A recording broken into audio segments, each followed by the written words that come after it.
Hindi ko na kaya ang pagpapanggap na to, Clara. As soon as she gives birth, i-divorce ko na ang babaeng yan. She's just a placeholder, a trophy wife na kasing baho ng basahan. I only need her for the connection. But she's completely useless. Isabela nakatayo sa likod ng pinto. Ang mga daliri niya ay nakabaon sa gilid ng mesa hanggang sa mamuti ang kanyang mga buko. Ang boses ni Marco, ang lalaking sumumpa na mamahalin siya habang buhay, ay tumatagos sa kanyang dibdib na parang punyal na walang kalawang. Sa kanyang mga kamay, hawak niya ang isang pirasong damit na yari sa pinongtelang lino na maingat niyang tinahi para sa darating na sanggol. Ang bawat tusok ng karayam sa telang yon ay sinamahan niya ng panalangin at pag-asa. Pero ngayon, ang tilang yon ay parang naging mainit na bakal na sumasakit sa kanyang balat. Naririnig niya ang mahinang halahak ni Clara sa kabilang panig, isang tunog na nagpapabaliktad sa kanyang sikmura. Ang hangin sa loob ng silid ay tila nagkulang at ang mga pader ay tila unti-unting lumiliit, sinasakal ang bawat paghinga niya. Hindi siya makasigaw. Ang kanyang lalamunan ay parang nilagyan ng buhangin, tuyot at masakit. Ang mga luha ay nagbabadyang pumatak, pero pinigil niya ang mga ito. Ang pag-iyak sa harap ng katotohanan ito ay parang pag-amin na talunan siya at si Isabela, sa kabila ng lahat ng sakit, ay hindi isang talunan. At ang nanay mo? Boses ni Clara na puno ng pangungutya. She hates that girl, di ba? My mother treats her like a maid, and rightly so. Sagot ni Marco na may kasamang mayabang na tawa. Isabela is just a pawn. Kapag wala na siya, sa atin na ang lahat. She's nothing but a burden that I'm just waiting to drop. Isabela dahan-dahang binitawan ang maliit na damit. Nahulog ito sa sahig, isang maliit na batik ng kaputian sa madilim na sahig ng kanilang silid.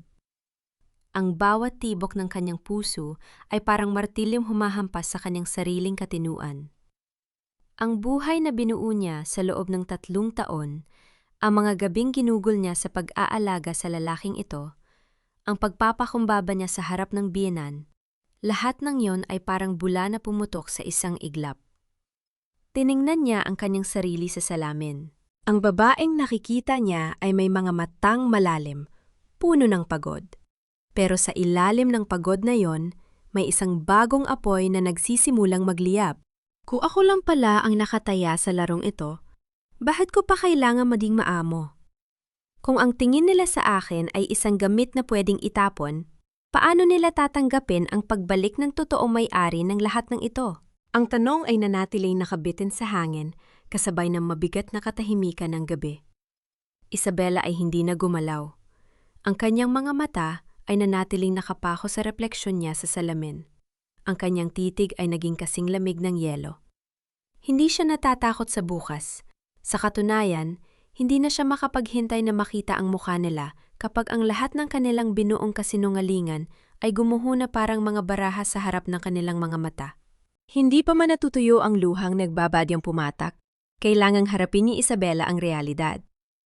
Ang pag-iyak ay isang luho na hindi niya kayang ibigay sa sarili sa sandaling ito. Dahan-dahan niyang pinulot ang maliit na damit ng sanggol mula sa sahig, pinpag ang alikabok na dumikit dito, at itinago ito sa loob ng kanyang drawer. Ang bawat galaw niya ay kalkulado, parang isang mekanismong hindi na nakakaramdam ng pagod. Bago pa siya makalabas ng silid, isang malakas na katok sa pinto ang bumasag sa katahimikan. Hindi na naghintay ng pahintulot, bumukas ang pinto at iniluwa nito si Doña Consuelo. Ang matanda ay nakasuot ng mamahaling sutla, ang mga alahas nito ay kumikinang sa ilalim ng ilaw, na tila mga matang nanunuya sa abang kalagayan ni Isabela. Isabela! Hanggang kailan mo balak magtulog-tulugan? Ang boses ni Doña Consuelo ay matalim, parang kutsilyong humahati sangi bumabalot sa kanila. Ang mga santilyan ay hindi nagpapakain ng mga babaeng tamad. Maganda ka ng tiya at siguraduhin mong hindi ito masyadong matamis. Alam mong mabilis tumaas ang sugar ko, pero hindi mo man lang magawang maging maingat. Isabela humarap sa kanyang biyenan. Ang kanyang muka ay isang blangkong papel. Walang bakas ng emosyong bumabagyo sa kanyang kalooban. Opo, Doña Consuelo, ihanda ko na po agad. Sagot niya sa mahinahong tinig. kahit na ang bawat salitang lumalabas sa kanyang bibig ay parang tinik na humaharang sa kanyang lalamunan. At isa pa, dagdag ng matanda habang tinitingnan ang kabuuan ng katawan ni Isabela nang may panghahamak. Huwag kang magsuot ng mga damit na mukhang basahan sa harap ng mga bisita mamaya. Nakakahiya ka. Ang anak ko ay may mata para sa kagandahan at nakapagtataka talaga kung bakit ikaw ang napili niya noon. Siguro, guni-guni ko lang na may nakita akong kakaiba sa'yo noon. Isabela yumuko. Ang kanyang mga kamay ay nakatiklop sa harap. Isang forma ng pagpapakumbaba na ginagamit niya upang pagtakpan ang nagbabagang galit. Ang pagpapakumbaba na ito ang naging sandata niya sa loob ng 3 taon. Ang pagpayag na yurakan ng kanyang danggal ang tanging paraan para manatili siyang malapit sa pamilyang ito. Ang pamilyang unti-unting sumisipsip sa lahat ng lakas at yaman ng kanyang pamilya. Habang naglalakad siya patungo sa kusina, ang bawat hakbang niya sa sahig na kahoy ay tila isang pagtapak sa isang landas na wala nang balikan. Sa kanyang isipan, paulit-ulit na naririnig ang boses ni Marco. Placeholder, trophy wife, useless. Kung alam lang ni Doña Consuelo na ang perang ginagamit niya para pambili ng mga alahas na yan ay nagmula sa mga kontratang pinirmahan niya sa pangalan ng ilustre, siguro ay hindi siya ganito kung makapagsalita. Isabela nagpakulo ng tubig. Pinanood niya ang bawat bula na namumuo at pumuputok sa takure. Yon ang magiging kapalaran ng pamilyang ito. Unti-unti silang lulutuin sa sarili nilang kasinungalingan at pagdating ng panahon, sila mismo ang magiging sanhi ng sarili nilang pagguho. Ang pagtulong niya sa kanila ay hindi na utang na loob, kundi isang estratehiya. Ngunit sa kabila ng lahat, ang maliit na kalabog sa kanyang sinapupunan ay nagpapaalala sa kanya na hindi lang siya ang nakataya rito. May 2 buhay na nakadepende sa bawat desisyon niya. Kailangan niyang maging matapang, hindi para sa sarili, kundi para sa mga anak na hindi pa man nasisilayan ang mundo, ay may mabigat na pasanin na agad na nakapatong sa kanilang maliliit na balikat. Sino pa ang mapagkakatiwalaan ko sa mundong ito? Kung pati ang taong pinakamalapit sa akin ay handang itapon ako ng parang basura. Ang hapagkainan ay pinalilibutan ng mga mamahaling kubyertos na pilak. Ngunit sa paningin ni Isabela, ang mga ito ay parang mga malamig na patalim na nakahanda para sa kanyang pagbagsak. Si Marco ay nakaupo sa dulo ng mesa, abala sa kanyang telepon, habang si Doña Consuelo ay hindi tumitigil sa pagpunas sa bawat subo ng pagkain na inihanda ni Isabela.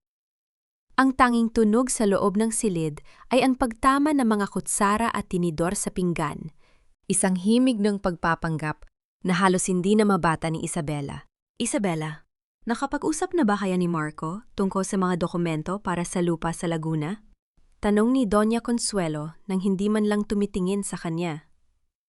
Sayang ang oportunidad kung patatagalin pa natin. Ilipat na ang titulo sa pangalan ni Marco para mas madaling maasikaso ang pagpapalawak ng business. Lapahinto si Isabela sa pag-inom ng tubig. Ang lupa sa Laguna ang natitirang ari-arian na nakapangalan pa sa kanya mula sa mga ipon bago siya ikasal. Isang maliit na pamana na hindi pa naabot ng sakim na kamay ng mga Santillan. Lumingon siya kay Marco, umaasang makakita ng kahit katiting na pagdadalawang isip sa mukha nito. Ngunit ang nakita lang niya ay isang malamig na titig na nagmamadali. Honey, hindi ba't mas maganda kung sa akin na lang lahat para hindi ka na mahirapan? Wika ni Marco. Ang boses ay pilit na ginawang malambing, ngunit puno ng lason. I'm doing this for our future, for our kids. Don't you trust me? Ang tanong na, don't you trust me? Ay parang isang suntok sa kanyang sikmura. Ang lalaking ito na kagabi lang ay narinig niyang nagpaplanong itapon siya. Ngayon ay tinatanong siya tungkol sa tiwala? Napangiti ng mapait si Isabela sa kanyang isip. Ang tiwala ay parang isang mamahaling kristal na matagal na nilang binasag. At ngayon ay pilit pa nilang pinagdurugtong ang mga pira-piraso para lang makuha ang huling piraso ng kanyang yaman. Marco, pag-iisipan ko pa po, sagot ni Isabela. Ang kanyang tinig ay mahinahon pero may talim na hindi nila napansin. Kailangan ko lang pong siguruhin na tama ang lahat para sa kapakanan ng mga bata. Biglang ibinaba ni Doña Consuelo ang kanyang tinidor ng may malakas na kalabog sa mesa. Pag-iisipan? Isabela, huwag kang maging makasarili. Ang utang na loob mo sa pamilyang ito ay hindi matutumbasan ng isang pirasong lupa. Kung hindi dahil sa amin, baka kung saan ka na lang napulot. Ang bawat salita ng matanda ay tumutulak sa kanya sa gilid ng bangin. Ang pagbanggit sa utang na loob ay ang paboritong taktika ng mga taong gustong manipulahin ang damdamin ng iba. Isabela naramdaman ang paggalaw ng sanggol sa kanyang sinapupunan. Isang maikling sipa na tila nagbibigay sa kanya ng lakas. Hindi na ito ang Isabela na basta na lang yuyuko. Opo, Doña Consuelo. Tama po kayo, sagot ni Isabela habang tumatayo. Malaki ang utang na loob ko, kaya sisiguraduhin ko pong hindi na kayo kailangang mag-alala pa sa hinaharap. Iniwan niya silang dalawa sa hapagkainan. Hindi na niya hinintay ang susunod na sasabihin ng mga ito. Habang naglalakad siya pabalik sa kanyang silid, naramdaman niya ang isang pamilyar na kaba. May isang envelope na nakapatong sa kanyang kama. Isang bagay na hindi dapat naroon. Binuksan niya ito ng mabilis. Isang mensahe mula sa isang hindi kilalang numero. The illustrious legacy is waiting. Ang mga dokumentong kailangan mo ay nasa loob ng vault sa ilalim ng sahig sa library. Huwag kang magtiwala kay Marco. Sino ang taong ito at paano niya nalaman ang tungkol sa ilustre? Ang mga kamay ni Isabela ay nanginig sa paghawak sa papel. Ang laro ay hindi lang basta paghihiganti. Ito ay isang digmaan kung saan ang katotohanan ang pinakamapanganib na armas. Ang silidaklatan ng mga santilyan ay laging tahimik. Isang lugar kung saan ang alikabok ay tila nagsasayaw sa mga sinag ng liwanag na pumapasok sa bintana. Dito, ang mga lumang libro ay nakahanay na parang mga saksi sa bawat kasinungalingang binuo ni Marco at ng kanyang ina. Dahan-dahan sa bawat hakbang ni Isabela, ang sahig na kahoy ay lumilikha ng bahagyang tunog na tila nagbabala sa kanya, ngunit hindi siya tumigil. Nakarating siya sa likod ng isang malaking estante ng mga ensiklopedya. Ayon sa mensahe, ang vault ay nakatago sa ilalim ng isang partikular na bahagi ng sahig. Habang lumuluhod siya, ang bigat ng kanyang tiyan ay nagpapaalala sa kanya na ang bawat pagkilos ay dapat maingat. Gamit ang isang maliit na pamunas, pinunasan niya ang makapal na alikabok sa sahig hanggang sa lumitaw ang isang maliit na keyhole na nakabaon sa kahoy. Hindi ito isang ordinaryong vault. Ito ay isang mekanismong nangangailangan ng higit pa sa susi. Kailangan ito ng isang pirma, isang pagkilala. Isabela kinuha ang maliit na singsing na laging nakatago sa loob ng kanyang kwintas, isang iyas na tila wala namang halaga para sa iba. Dahan-dahan, itinapat niya ang singsing sa maliit na ukas sa tabi ng sahig. Ang isang mahinang tulog ng pag-click ang bumasag sa katahimikan, at ang isang bahagi ng sahig ay dahan-dahang bumukas, inilalantad ang isang madilim na espasyo sa ibaba. Sa loob, may isang makapal na folder at isang lumang telepono na hindi na uso sa panahon ngayon. Binuksan niya ang folder at ang kanyang mga mata ay nanlaki sa mga dokumentong nakita. Ito ay hindi lang basta papeles ng lupa. Ito ay mga record ng bank transfers, mga pirma ni Marco na ginamit para sa mga transaksyong ilegal, at ang pinakamabigat sa lahat, ang patunay na ang pamilya Santillan ay unti-unting nilulunod ang mga assets ng Ilustre Group. Kaya pala nila ako pinakasalan. Bulong ni Isabela sa sarili. Ang boses niya ay nanginginig, hindi sa takot, kundi sa galit. Hindi lang ako ginamit bilang trophy wife. Ginamit nila ako para pasukin ang kaba ng yaman ng mga Ilustre nang hindi nila nalalaman. Biglang nakarinig siya ng yabag ng mga paa mula sa labas ng silid-aklatan. Ang boses ni Doña Consuelo ay papalapit. Marco, sigurado ka bang nasa loob lang siya? Nakita ko siyang pumasok kanina. Isabela mabilis na itinago ang mga dokumento sa ilalim ng kanyang damit at isinara ang lihim na lagusan. Ang kanyang puso ay tumitibok ng mabilis parang ibong gustong kumawala sa hawla.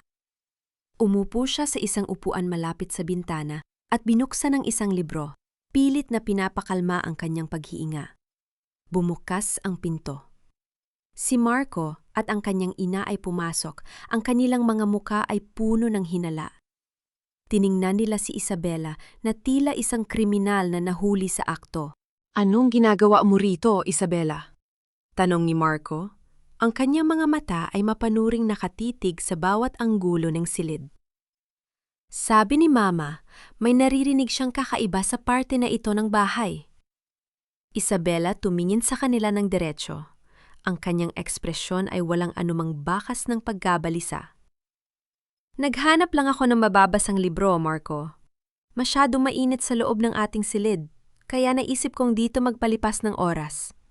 May problema ba? Si Doña Consuelo ay naglakad paikot. Ang kanyang mga mata ay tila naghahanap ng kahit anong senyales ng pagtataksil. Wala naman. Pero tandaan mo, Isabela, ang library na ito ay hindi lugar para sa mga taong walang kinalaman sa pamilyang ito. Huwag mong susubukang maghalongkat ng mga bagay na hindi mo dapat malaman. Isabela tumayo. Ang bawat galaw niya ay puno ng dignidad na hindi pa nila nakikita dati. Don't worry, Doña Consuelo. Ang tanging bagay na gusto ko lang malaman ay kung paano maging isang mabuting asawa at ina. Wala na akong ibang kailangan pa. Habang lumalabas siya ng silid, naramdaman niya ang matatalim na tingin ng dalawa sa kanyang likuran. Alam niyang nagsisimula na silang magduda, pero hindi na mahalaga. Hawak niya ngayon ang susi sa kanilang pagbagsak. Ang laro ay nagbago na at sa pagkakataong ito, siya na ang may hawak ng alas. Sino ang nagpadala ng mensaheng yon? At bakit nila gustong ilabas ang katotohanan ito ngayon? Paglabas ni Isabela sa library, ang bawat hakbang niya ay tila pasan ang bigat ng buong mundo. Ang mga dokumentong nakatago sa ilalim ng kanyang damit ay parang mga matutulis na bato na sumasakit sa kanyang balat, ngunit ang sakit na iyon ay nagsisilbing paalala ng katotohanang dapat niyang harapin. Hindi na lang ito tungkol sa panloloko sa kanya. Tungkol na ito sa pagligtas sa isang pangalang pilit nilang nilulunod sa putik. Pagdating niya sa kanyang silid, agad niya kinuha ang lumang telepo o na nakuha niya sa vault.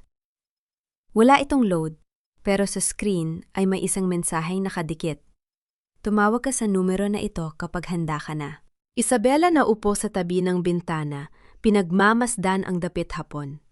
Ang kulay kahel na langit ay tila dugong bumabalot sa paligid. Sa loob ng 3 taon, nagtiwala siya. Ibinigay niya ang lahat, ang kanyang pagmamahal, ang kanyang panahon, at ang kanyang danggal, sa mga taong ang tanging tingin sa kanya ay isang kasangkapan. Isabela, anak, huwag mong hayaang ang pagmamahal ay maging bulag na pananampalataya. Ang maalala niyang bilin ng kanyang lola bago ito pumanaw. Noon, hindi niya naintindihan. Akala niya, ang pagmamahal ay pagsasakripisyo hanggang sa huling patak ng hininga.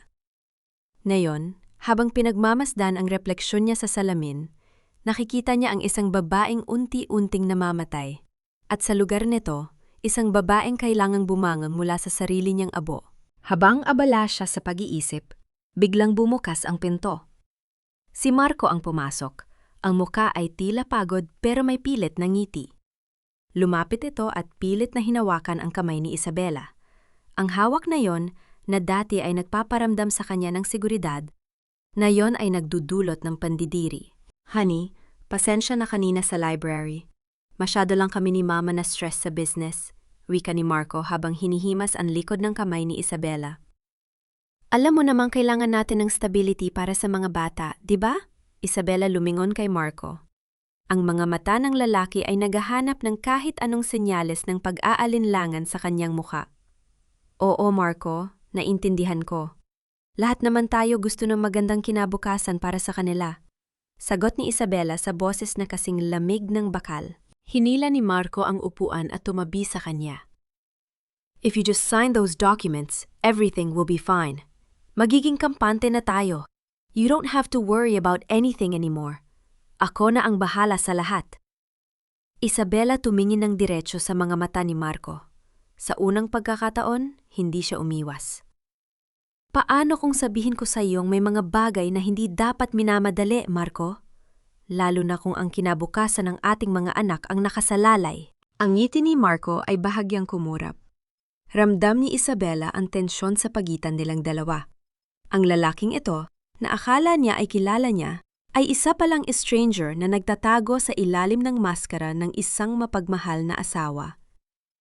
Isabela, Ano ba ang problema mo? Are you doubting me now? Ang boses ni Marco ay nagsisimulang tumaas. Ang pasensya ay nauubos na. Hindi sa pagdududa ang pinag-uusapan natin dito, Marco.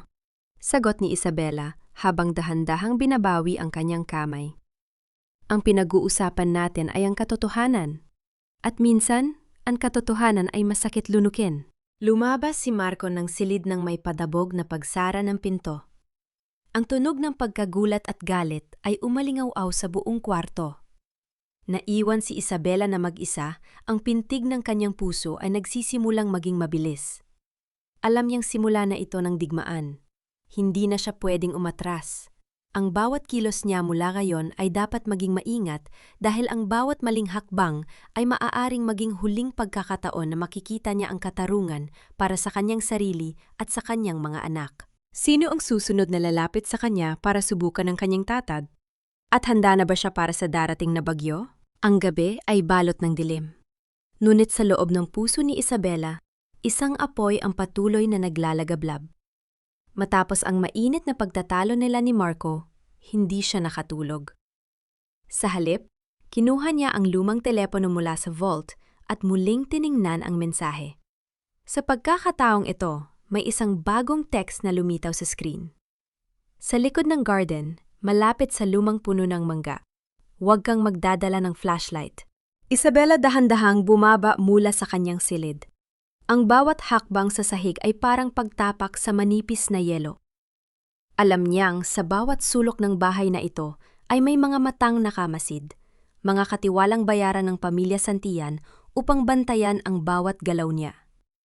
Sa tulong ng kadiliman at ng kanyang kaalaman sa mga lihim na daanan sa loob ng bahay na ito, nagawa niyang makalabas ng hindi napapansin.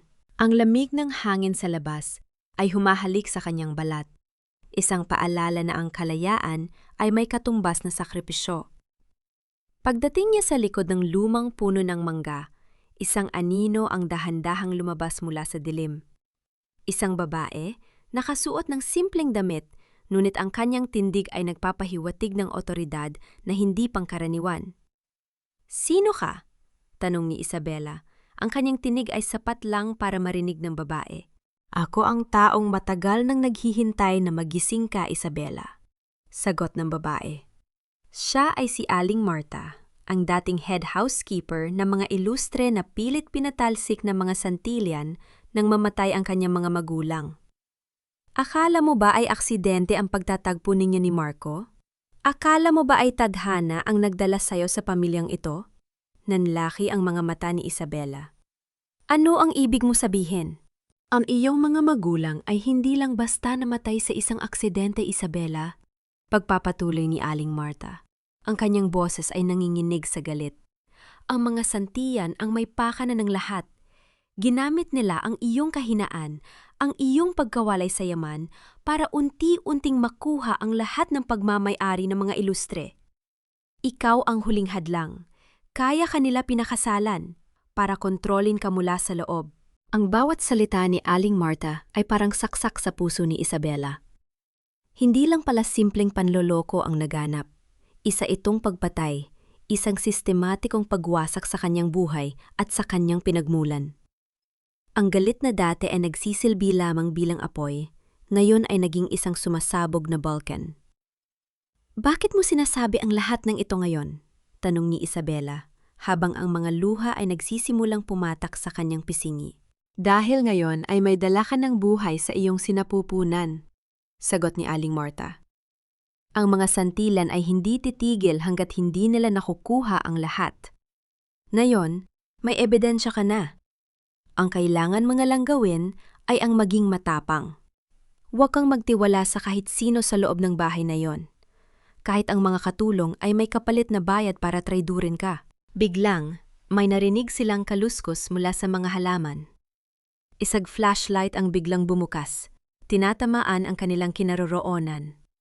Si Marco, kasama ang 2 tauhan, ay nakatayo hindi kalayuan. "Sino ang kausap mo, Isabela?" sigaw ni Marco. Ang boses ay puno ng pagbabanta. Si Aling Marta ay mabilis na naglaho sa dilim. Iniwan si Isabela na mag-isa. Isabela humarap kay Marco. Ang kanyang muka ay kasing tigas ng bato. Alam niyang kailangan na niyang magdesisyon. Itatago ba niya ang katotohanan o haharapin na niya ang panganib? Bakit ka gising, Marco? Sagot ni Isabela. Ang kanyang boses ay kalmado kahit ang kanyang buong pagkatao ay nanginginig sa takot.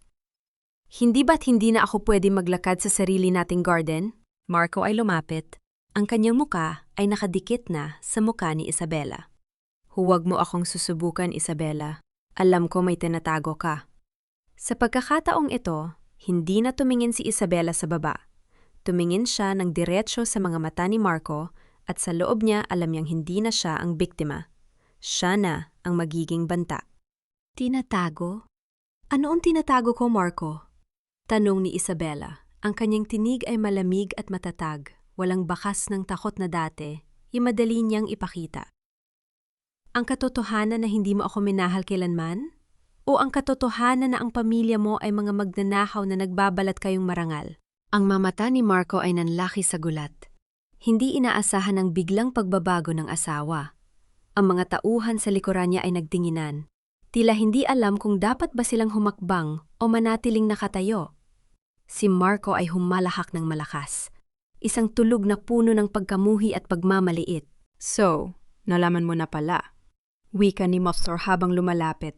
Ang kanyang boses ay bumaba sa isang nakakatakot na bulong. Akala ko ba ay mananatili kang bulag hanggang sa huli? Masyado ka palang matalino para sa sarili mong ikabubuti, Isabela. Hindi ako matalino, Marco. Nagmahal lang ako. Sagot ni Isabela. Ang kanyang mga mata ay nagbabaga. Pero ang pagmamahal na yon, ang nataging dahilan kung bakit nakita ko ang lahat ng dumi ninyo. Ang bahay na ito, ang yaman ninyo, lahat ay nakatayo sa dugo ng aking pamilya. At ano naman ang gagawin mo? Hamon ni Marco. Magsumbong sa pulis? Sa korte? Isabela, look at yourself. Wala kang kapangyarihan, wala kang kakampi. Ang mga ilustre ay matagal nang nakabaon sa limot at ikaw ay isang babaeng buntis na walang ibang matatakbuhan kundi ako. Sa bawat salitang binibitawan ni Marco, lalong tumitibay ang loob ni Isabela. Ang pagmamaliit nito ang nagiging gasolina ng kanyang determinasyon. Dahan-dahang hinawakan ni Isabela ang kanyang tiyan. Ang kanyang mga anak ang nagsisilbing sandigan niya sa gitna ng unos. Tama ka, Marco. Wala akong kapangyarihan na yon. Sabi ni Isabela habang unti-unting umaatras patungo sa liwanag ng veranda. Pero tandaan mo ito. Ang mga taong walang natitirang, mawawala ang siyang pinakamapanganib. Hindi mo kailangang matakot sa batas. Dapat kang matakot sa isang babaeng wala nang ibang hangad, kundi ang makita kang gumuho. Biglang lumabas si Doña Consuelo sa pinto ng veranda, nakabalot ng isang mamahaling robe. Ang mukha ay puno ng pagtataka at galit. Anong kaguluhan ito? Marco, bakit mo pinapatulan ang babaeng yan sa gitna ng gabi? Mama, mukhang nalaman na niya ang lahat. Sagot ni Marco nang hindi tumitingin sa kanyang ina. Nalaman? Tumawa ng malakas si Doña Consuelo. Isang tunog na kasing talim ng basag na baso. At sa tingin mo ba, Isabela? Maniniwala ang sinuman sayo? Ikaw ang asawa ng isang santilyan. Ang bawat salita mo laban sa amin ay ituturing na tsismis lamang. We own this town. We own your future. Isabela tumitig sa matanda. Ang kanyang tingin ay kasing lamig ng yelo. Ang yaman at kapangyarihan ay hindi sapat para takpan ang amoy ng inyong krimen, Doña Consuelo. Darating ang panahon at ang katotohanan ay lalabas din kahit gaano pa ninyo ito kalalim ibaon. Iniwan niya ang dalawa sa gitna ng garden. Habang naglalakad siya pabalik sa loob, hindi siya lumingon.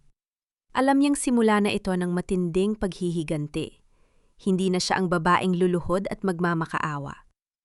Siya na ang bagyong darating upang linisin ang lahat ng dumi na iniwan ng pamilyang ito. Pagpasok niya sa kanyang kwarto, agad niyang kinuha ang folder na nakuha niya sa vault. Ito na ang simula. Ang bawat pahina, ang bawat pirma, lahat ng ito ay gagamitin niya para unti-unting pasabugin ang kanilang mundo. Sino ang unang babagsak sa kanyang kamay? Si Marco o ang kanyang mapagmataas na biyenan? Kinabukasan, Ang atmosfera sa mansyon ng mga Santillan ay mabigat. Parang hangin bago ang isang malakas na bagyo. Si Isabela ay maagang bumaba para sa almusal. Ang kanyang tindig ay tuwid. Ang kanyang muka ay kalmado. Isang katahimik ang mas nakakabahala kaysa sa anumang pagtatalo. "Bakit nandito ka pa?" bungad ni Doña Consuelo habang binabasa ang pahayagan. Ang kanyang boses ay puno ng lason. "Hindi mo ba alam na ang presensya mo rito ay nagbibigay lang ng tensyon?" Isabela hindi tumugon agad. Umupo siya sa kanyang upuan, kinuha ang tasa ng kape at hinigop ito ng dahan-dahan. "Dahil ito ang bahay ko, Doña Consuelo, at higit sa lahat dahil may mga dapat akong ayusin bago ako umalis." Si Marco, nakakababa lang mula sa kanyang silid, ay huminto sa paglalakad. Ang kanyang mga mata ay nanunuri. "Ano ang ibig mong sabihin?" Isabela naglabas ng isang maliit na envelope mula sa kanyang bag at inilapag ito sa mesa. "Ito ay mga dokumentong dapat pirmahan ninyo para sa audit ng Illustre Group na hinihingi ng mga board members. Mukhang may ilang discrepancy sa mga nakaraang taon na kailangan nating ipaliwanag." Ang mukha ni Marco ay namutla. Ang audit na binanggit ni Isabela ay isang bagay na hinding-hindi nila inaasahan. Ang mga board members ng Illustre ay mga taong tapat sa pamilya ng mga Illustre at hindi kailanman magpapabaya sa kahit anong irregularidad. "Audit?" Nauutal nga tanong ni Marco. "Sino ang nag-utos nito?" "Ang board, syempre," sagot ni Isabela nang may bahagyang ngiti sa kanyang mga labi. "Nakapagtataka nga eh. Sabi nila, napansin nila ang malaking pagbawas sa mga assets natin nitong mga nakaraang taon. Sabi ko naman sa kanila, siguradong may maayos na paliwanag kayo." Si Doña Consuelo ay napatayo. Ang kanyang mukha ay namumula sa galit. "Hindi mo pwedeng gawin ito, Isabela. Hindi mo pwedeng ipasok ang mga stranger sa usapang ito." "Estrangero?" tanong ni Isabela nang may himig ng pagtataka. "Hindi sila estrangero, Doña Consuelo. Sila ang mga taong tunay na nagmamahal sa pangalan ng Illustre. Bakit ba kayo natatakot? Kung malinis ang inyong mga kamay, wala kayong dapat ikabahala, di ba?" Ang katahimikan ay bumalot sa silid-kainan. Ang tensyon ay ramdam na ramdam, parang isang pisi na unti-unting napupudpod. Si Marco ay humakbang papalapit kay Isabela. Ang kanyang mga kamay ay nakakuyom. Ang banta sa kanyang mga mata ay malinaw, ngunit si Isabela ay hindi na natitinag. "Isabela, ibigay mo sa akin ang mga dokumentong yan," utos ni Marco. "Hindi ko magagawa iyan, Marco," sagot ni Isabela habang tumatayo. "Nasa kamay na ng mga otoridad ang kopya nito. Ang ginawa ko lang ay magbigay ng paunang babala sa inyo bilang asawa mo." Bago pa makapagsalita si Marco, biglang tumunog ang telepono ng mansyon. Isang tawag mula sa bangko ang nagpabatid na ang kanilang mga account ay pansamantalang naka-freeze dahil sa mga ulat ng kahina-hinalang transaksyon. Ang bawat banta na ginamit nila laban kay Isabela ay ngayon ay bumabalik sa kanila tulad ng isang boomerang. Isabela naglakad palabas ng silid-kainan. Ang kanyang mga hakbang ay matatag at puno ng tiwala. Sa unang pagkakataon, naramdaman niya ang tunay na lasa ng tagumpay. Ito ay panimula pa lamang. Ang tunay na bagyo ay hindi pa dumarating. Saan sila kukuha ng perang pambayad sa lahat ng kanilang mga utang? Kung ang lahat ng kanilang access ay putol na, ang mansyon ay naging isang kulungan ng mga ligaw na hayop. Sa loob ng opisina, narinig ni Isabela ang malakas na kalabog ng mga gamit na hinahagis ni Marco. Ang bawat kalabog ay tila musika sa kanyang pandinig, ang tunog ng isang imperyong unti-unting gumuho. Si Doña Consuelo ay hindi na ang mapagmataas na ginang. Siya ay isang babaeng desperada. Paikot-ikot sa sala habang sinusubukang tawagan ang lahat ng kanyang koneksyon sa politika. Isabela ay nanatiling tahimik sa kanyang silid. Ngunit ang kanyang isipan ay kasing bilis ng kidlat. Alam niyang ang pag-freeze sa mga account ay panandalian lamang. Gagamitin ng mga Santillan ang lahat ng kanilang natitirang impluwensya upang baliktarin ang sitwasyon. Kailangan niya ng mas matinding dagok, isang bagay na hindi na nila kayang takpan.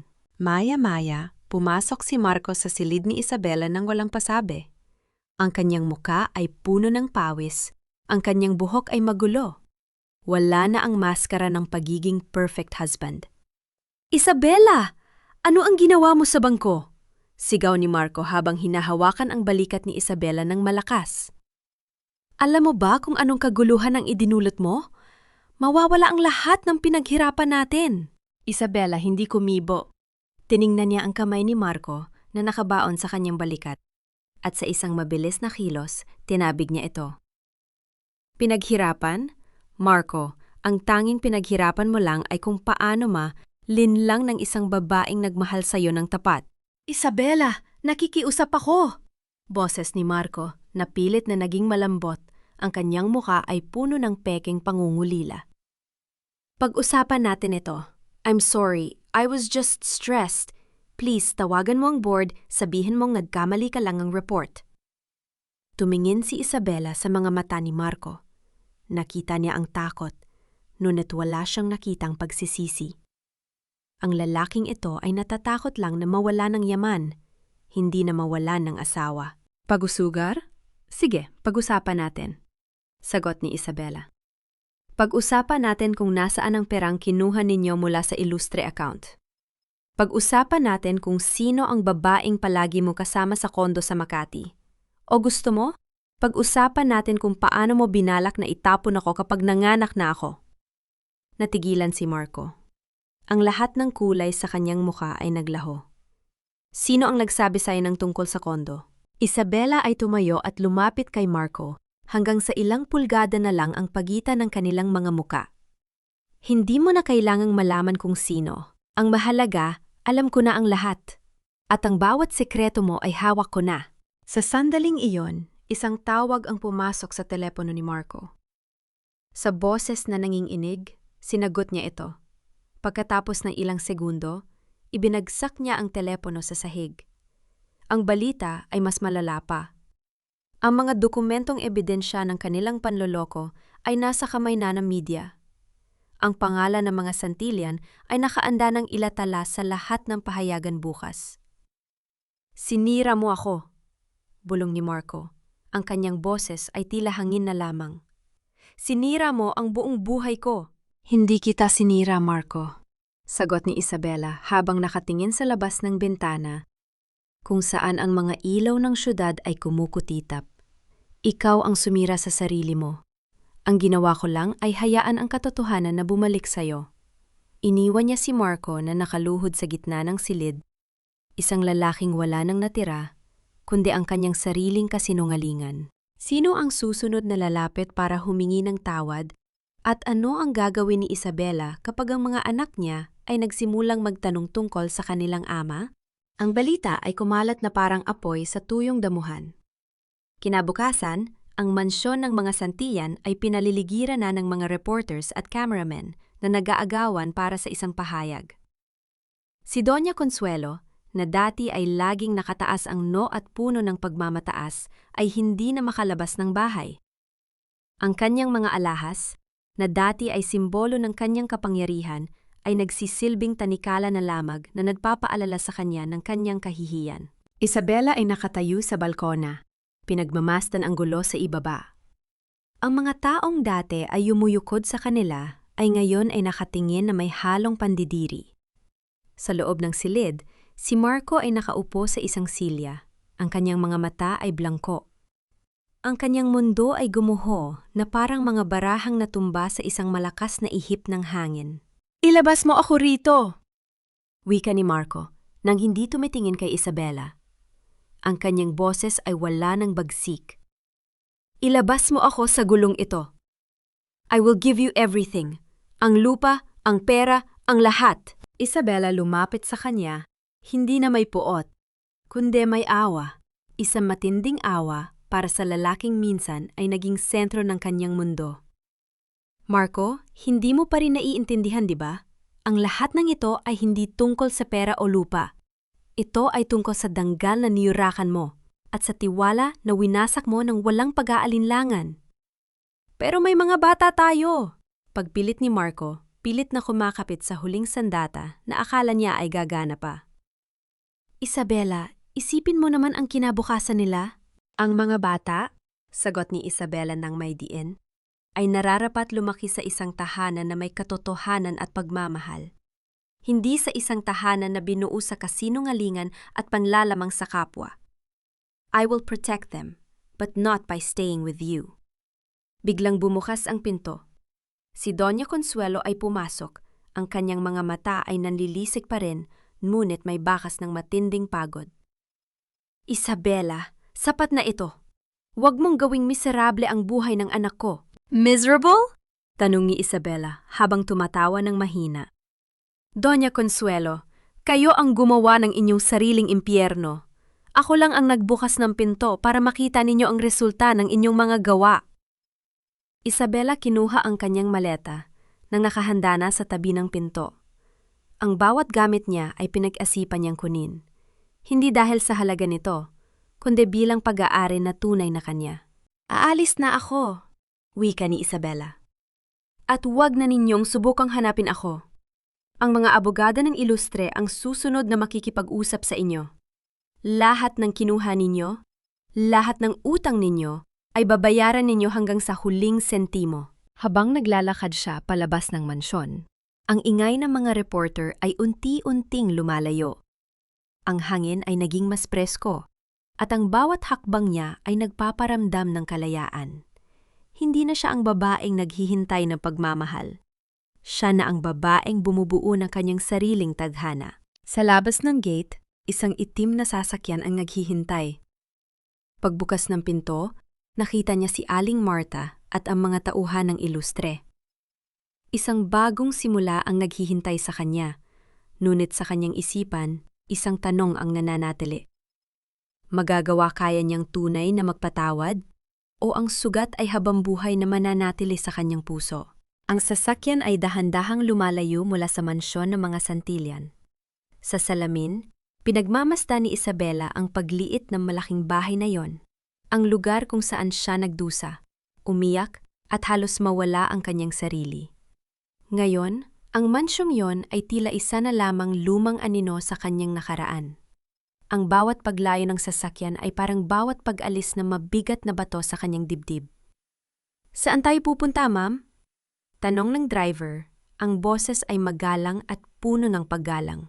Isabela tumingin sa malayo, kung saan ang araw ay nagsisimulang sumilip sa likod ng mga gusali. Sa tahanan, Aling Marta. Sa bahay kung saan naroon ang kapayapaan. Pagdating nila sa isang malawak at payapang ari-arian sa labas ng syudad, ang mga alaala ng kanyang pagkabata ay muling nagbalik. Ito ang lupain ng mga ilustre, ang lugar na matagal niyang kinalimutan dahil sa takot at sakit. Ngunit ngayon, ito ang magiging kanlungan niya at ng kanyang mga anak. Habang naglalakad siya sa pasilyo ng kanyang tunay na tahanan, nakita niya ang mga portrait ng kanyang mga magulang na nakasabit sa dingding. Ang kanilang mga mukha ay tila nakangiti, isang tahimik na pagsalubong sa kanyang pagbabalik. Naramdaman ni Isabela ang isang mainit na pagdaloy ng luha sa kanyang pisingi. Hindi luha ng pait, kundi luha ng pagpapasalamat. Nagtagumpay tayo, bulong niya sa mga retrato. Hindi na nila tayo masasaktan kailanman.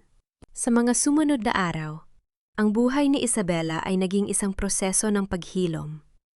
Hindi ito naging madali, minsan sa gitna ng gabi, nagigising siya dahil sa bangungot. Ang boses ni Marco na nanunumpa, ang mga mapanirang salita ni Doña Consuelo.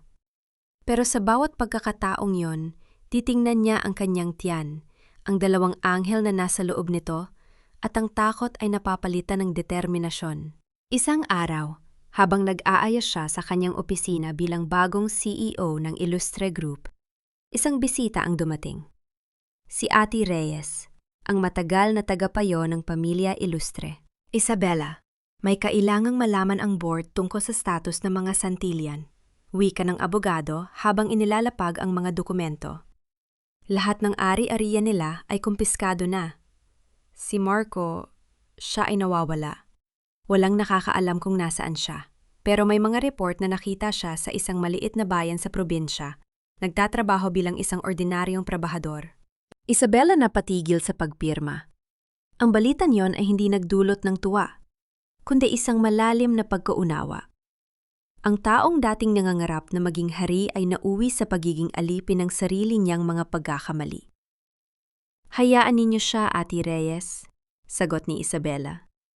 Ang pinakamabigat na parusa sa kanya ay hindi ang pagkawala ng yaman, kundi ang mabuhay na may dalang alaala ng lahat ng kanyang nawala. Ngunit sa likod ng lahat ng ito, isang lihim ang nananatili. Ang mga anak na dala-dala niya ay malapit na ring isilang. Ang takot na baka makuha ng pamilya Santillan ang mga bata ay patuloy na bumabagabag sa kanya. Sino ang makakasiguro na tuluyan na silang titigil? At handa na ba ang puso ni Isabela na harapin ang pagkakataong makaharap muli si Marco sa hinaharap? Lumipas ang mga linggo at ang katahimikan sa estate ng mga ilustre ay unti-unting napuno ng paghahanda. Hindi na lamang ito isang opisina, ito ay naging isang pugad ng pag-asa. Si Isabela, sa kabila ng laki ng kanyang tiyan, ay hindi tumitigil sa pagtatrabaho, ngunit may isang bagong ningning sa kanyang mga mata. Ang ningning ng isang ina na handang gawin ang lahat para sa kanyang mga anak. Isang hapon, habang naglalakad siya sa garden, isang pamilyar na anino ang humarang sa kanyang landas. Ang lalaking nakatayo roon ay hindi na ang Marco na kilala niya. Ang taong dati ay laging maayos ang suot, amoy mamahaling pabango at puno ng yabang. Ngayon, siya ay nakasuot ng kupas na damit, ang kanyang mukha ay may mga gasgas, at ang kanyang mga mata ay puno ng pagod at matinding pagsisisi. Isabela napatigil. Ang kanyang puso ay tumibok ng mabilis, hindi sa takot kundi sa isang halo ng galit at pagtataka. Marco? Anong ginagawa mo rito? Isabela! Boses ni Marco na halos pabulong, puno ng panginginig. Hindi ako pumunta rito para manakit. Gusto ko lang makita ang mga anak ko bago ako tuluyang umalis. Isabela humakbang ng paatras. Ang kanyang mga kamay ay instinktibong napunta sa kanyang tiyan. Pagkatapos ng lahat ng ginawa mo, sa tingin mo ba ay may karapatan ka pa sa kanila? Marco, sinira mo ang buhay ko. Muntik mo na akong patayin sa iyong mga kasinungalingan. Alam ko, sagot ni Marco habang lumuluhod sa harap ni Isabela. Alam ko at wala akong mukhang ihaharap sa'yo. Pero sa tuwing pumipikit ako, nakikita ko ang lahat ng pagkakamali ko. Wala na ang pera, wala na ang kapangyarihan. At sa unang pagkakataon, nakikita ko na kung ano ang tunay na mahalaga. Tiningnan ni Isabela ang lalaking nakaluhod sa kanyang harapan. Ang paghamak at pagkamuhi na dati ay nag-uumapaw sa kanyang puso ay unti-unting napalitan ng isang malalim na pagkaawa. Hindi sa Marco na nanloko, kundi sa Marco na nawala sa sarili dahil sa kasakiman. Hindi ka pa rin nagbabago, Marco, wika ni Isabela sa mahinahong tinig. Hanggang ngayon, ang iniisip mo pa rin ay ang iyong sariling pagsisisi. Hindi mo inisip ang sakit na idinulot mo sa akin at sa mga bata. Ang paghingi ng tawad ay hindi sapat para mabura ang nakaraan. Hinding-hindi ko hihilingin na patawarin mo ako agad, sagot ni Marco. Pero Isabela, please, hayaan mong patunayan ko ang sarili ko. Hayaan mong maging ama ako sa kanila, kahit sa malayo man lang. Bago pa man makasagot si Isabela, isang malakas na tunog ng preno ng sasakyan ang umalingaw-ngaw sa labas ng gate. Mula roon, bumaba si Doña Consuelo. Ang kanyang muka ay parang demonyo na naghahanap ng biktima. Hawak niya ang isang maliit na baril at ang kanyang mga mata ay nanlilisik sa galit. Marco, tumayo ka riyan? Sigaw ni Doña Consuelo. Huwag kang lumuhod sa babaeng ito. Siya ang sumira sa atin. Siya ang dapat nating tapusin. Ang sitwasyon ay biglang naging tensyado. Ang garden, na dati ay payapa, ay naging entablado ng isang trahedya na hindi inasahan ni Isabela. Sino ang puprotekta sa kanino at hanggang saan ang kayang gawin ng isang inang desperada? Mama, ibaba mo yan! Sigaw ni Marco. Agad na tumayo at humarang sa pagitan ni Doña Consuelo at ni Isabela.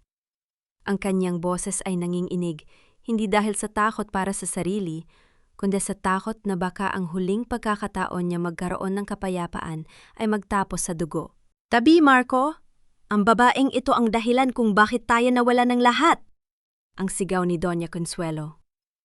Ang kanyang buhok ay magulo, ang kanyang mga mata ay tila hindi na nakakakita ng matino. Kung hindi dahil sa kanya, sana ay nasa taas pa tayo. Siya ang dapat sisihin sa lahat ng paghihirap natin. Isabela ay hindi gumagalaw, ngunit ang kanyang isipan ay kasing bilis ng kidlat. Alam niyang ang matanda ay nasa bingit ng isang mental breakdown. Doña Consuelo, wala akong kinalaman sa inyong pagbagsak, kundi ang pagpapakita lamang ng katotohanan. Ang kasakiman ninyo ang sumira sa inyo, hindi ako. Manahimik ka! Putok ng baril sa hangin, isang tunog na nagpatahimik sa buong paligid. Ang mga ibon ay nagsiliparan mula sa mga puno. Si Marco, sa isang mabilis na kilos, ay niyakap ang kanyang ina upang agawin ang baril. Mama, tama na! Wala na tayong babalikan. Patawarin mo na ang sarili mo, patawarin mo na kami. Sa gitna ng pakikipagbuno, ang baril ay kumalabit muli. Ngunit sa pagkakataong ito, hindi ito tumama sa kahit sino sa kanila. Tumama ito sa isang malaking paso ng bulaklak sa tabi ng veranda na nagpabagsak sa mabigat na seramika. Ang pagbagsak ay lumika ng isang malakas na tunog na tila nagising sa natutulog na katinuan ni Doña Consuelo. Napatigil ang matanda. Tiningnan niya ang kanyang mga kamay na nang-inginig.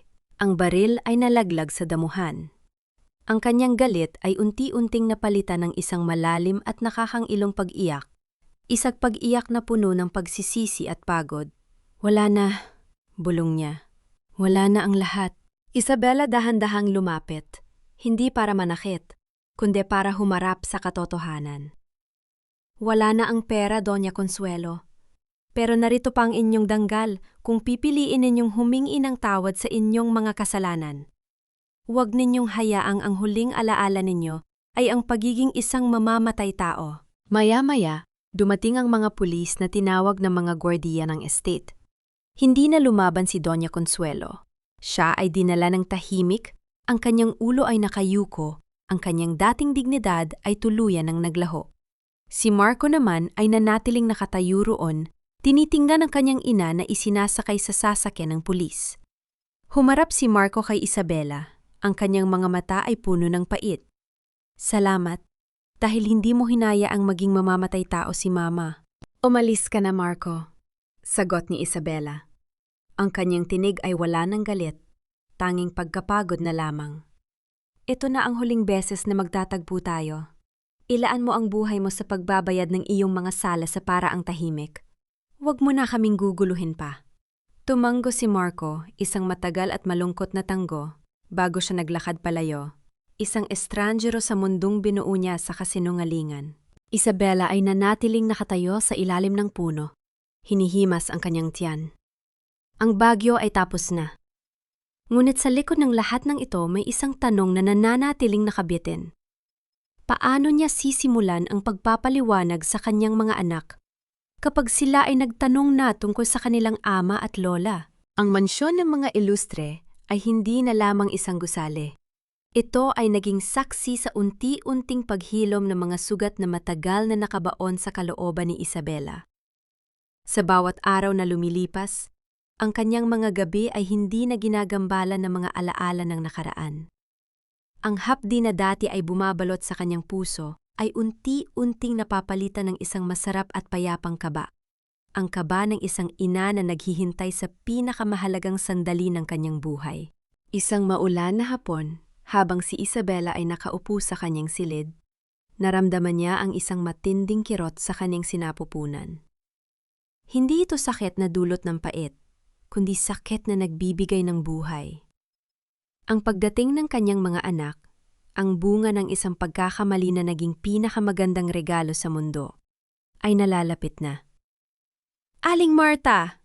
Tawag ni Isabela. Ang kanyang tinig ay nanginginig sa excitement at takot. Sa loob ng ilang oras, ang tahimik na estate ay napuno ng abalang pagkilos. Ang mga doktor at nurse na pinili ni Isabela ay maingat na inasikaso ang bawat pangangailangan niya. Sa loob ng delivery room, sa gitna ng pagod at pawis, narinig ni Isabela ang unang iyak ng isang sanggol na sinundan ng isa pa. Ang tunog na iyon ang pinakamagandang musika na narinig niya sa buong buhay niya. Isabela, congratulations. Sila ay malulusog na kambal. Wika ng doktor habang inilalapit ang mga sanggol sa kanyang dibdib. Isabela, sa kabila ng labis na pagkapagod, ay humagulgol sa tuwa. Hinawakan niya ang maliliit na kamay ng kanyang mga anak. Sa sandaling yon, nakita niya sa kanilang mga mukha ang isang kinabukasan na malaya sa anumang sumpa ng nakaraan. Sila ay hindi santilyan, at hindi rin sila lamang ilustre. Sila ay mga batang isinilang mula sa pagmamahal at katatagan ng isag-inang hindi sumuko. Habang pinagmamasdan niya ang mga ito, napagtanto ni Isabela ang isang mahalagang bagay. Ang pagpapatawad ay hindi nangangahulugan ng pagkalimot.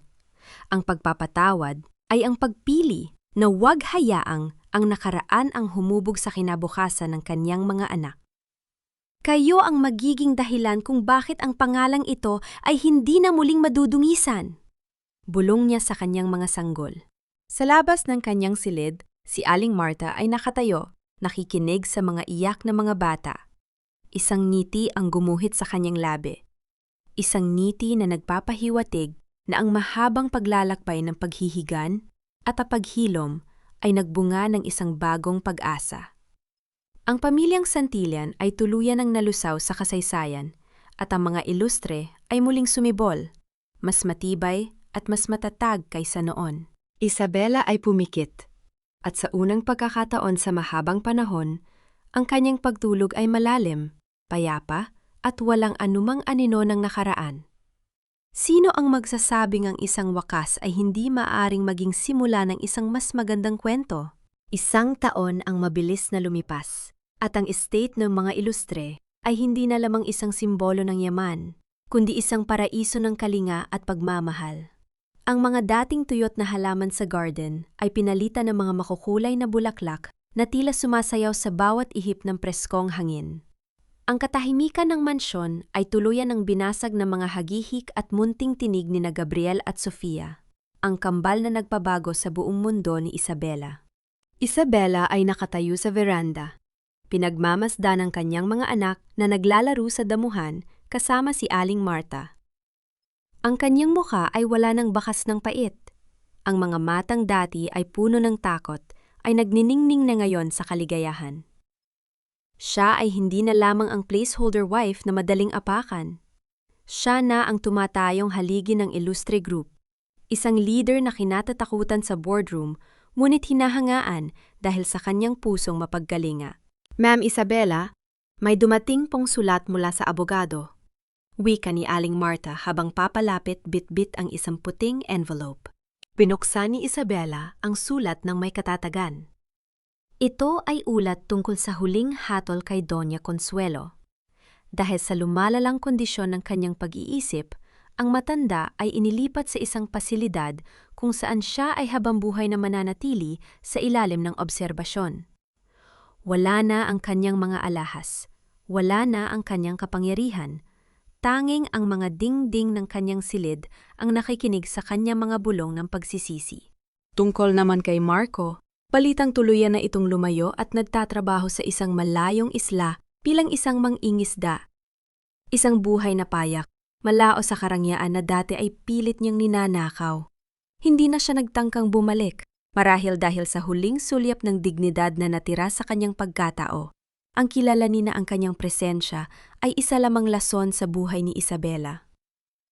Ma'am, okay lang po ba kayo? Tanong ni Aling Marta nang mapansin ang pananahimik ni Isabela.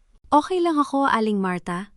Sagot ni Isabela nang may matamis ng iti. Binabasa ko lang ang huling pahina ng isang madilim na kabanata. Ngayon, handa na akong isulat ang susunod na bahagi ng ating buhay. Dahan-dahang lumapit si Isabela sa kanyang mga anak. Pinuhat niya si Sofia at hinalikan ang munting noo nito. Naramdaman niya ang init ng balat ng sanggol, isang paalala na ang lahat ng kanyang pinagdaanan, ang bawat sampal ng tadhana, ang bawat luhang pumatak sa dilim ay may katuturan. Ang sugat ng kahapon ay hindi na mahapdi. Ito ay naging peklat na lamang na nagpapatunay na siya ay isang survivor. Habang papalubog ang araw, ang langit ay nagkulay lila at ginto. Tiningnan ni Isabela ang malawak na lupain ng kanyang mga ninuno. Napagtanto niya na ang tunay na paghihiganti ay hindi ang pagpapakita ng galit, kundi ang mabuhay ng marangal at masaya sa kabila ng lahat ng pagsubok. Ang pamilya Santillan ay naging isang babala, habang ang mga ilustre ay naging isang inspirasyon. Huminga siya ng malalim, nilalasap ang bawat sandali ng kalayaan. Ang pag-ibig na dati ay akala niya ay nahanap niya kay Marco ay nareto na sa kanyang mga bisig. Isang pag-ibig na tapat, walang kondisyon, at hindi kailanman mananakit. Ang dapit hapon sa lupain ng mga ilustre ay palaging may dalang kakaibang bango. Ang halimuyak ng mga namumukad, kadnasampagwitan na tila nagdadala ng mga bulong ng kapayapaan mula sa mga ninuno. Habang ang kulay ng langit ay unti-unting nagiging tila ginto at lila, si Isabela ay nakaupo sa isang ratan na upuan sa gitna ng malawak na harden. Sa kanyang paanan, ang kambal na sina Gabriel at Sofia ay masayang naglalaro. Ang kanilang mga tawag at halahak ay ang tanging musikang kailangan ni Isabela upang malaman na siya ay nasa tamang landas. Sa loob ng mahabang panahon, ang salitang patawad ay tila isang napakabigat na pader na hindi niya kayang lampasan. Ngunit habang pinagmamasdan niya ang kanyang mga anak, napagtanto ni Isabela na ang pagpapatawad ay hindi para sa mga taong nanakit sa kanya. Ang pagpapatawad ay isang regalo na ibinigay niya sa kanyang sarili. Pinatawad niya ang batang Isabela na naging bulag sa pag-ibig, ang Isabela na hinaya ang tapakan ng kanyang dangal dahil sa maling akala ng utang na loob. Sa pagpapakawala ng put kay Marco at Doña Consuelo, tuluyan na niyang pinutol ang mga tanikalang nag-uugnay sa kanya sa kanilang madilim na nakaraan. Sila ay bahagi na lamang ng isang kwentong tapos na mga karakter na nawala ng sasay sa bagong yugto ng kanyang buhay. Nahanap na ba niya ang tunay na bingi? Sa bawat paghinga niya ng preskong hangin at sa bawat gabi na mahimbing siyang nakakatulog ng walang takot, ang sagot ay isang matunog na o. Ang katahimikan sa loob ng kanyang mansyon ay hindi na simbolo ng kalungkutan, kundi ng seguridad. Alam niyang ang kanyang mga anak ay lalaking may malinis na pangalan, malayo sa mga anino na kasalanan ng pamilya Santillan. Ang estate ng mga ilustre ay muli nang naging simbolo ng katapatan at katarungan, kung saan ang bawat manggagawa ay itinuturing na pamilya, at ang bawat desisyon ay hangu sa kabutihan. Ang aral na nais iwan ni Isabela sa mundo ay simple, ngunit malalim. Ang tunay na lakas ng isang babae ay hindi nasusukat sa kung gaano karami ang kaya niyang tiisin, kundi sa kung kailan siya matututong tumayo at sabihing tama na. Ang bawat peklat sa kanyang puso ay hindi na tanda ng sakit, kundi mga medalya ng tagumpay na nagpapatunay na ang isang pusong nadurog ay maaaring mabuo muli ng mas matibay at mas nagniningning. Ang katarungan ay hindi lamang nakukuha sa loob ng korte. Ito ay nakukuha sa bawat araw na pinipili mong maging masaya at malaya mula sa mga taong nagtangkang sirain ka. Isang huling sulyap ang ibinigay ni Isabela sa lumulubog na araw bago niya tawagin ang kanyang mga anak upang pumasok na sa loob. Ang gabi ay darating, ngunit hindi na siya natatakot sa dilim. Hawak niya ang kamay ni na Gabriel at Sofia at sa bawat hakbang nila patungo sa loob ng tahanan, alam niyang ang bukas ay palaging may dalang bagong pag-asa. Ang kwento ni Isabela ay hindi na isang melodrama ng paghihirap, kundi isang awit ng tagumpay at wagas na pagmamahal sa sarili. Ang bawat wakas ay isa lamang pintuan patungo sa isang mas maliwanag na simula. At sa tahanan ng mga ilustre, ang simula ay nagsisimula ngayon.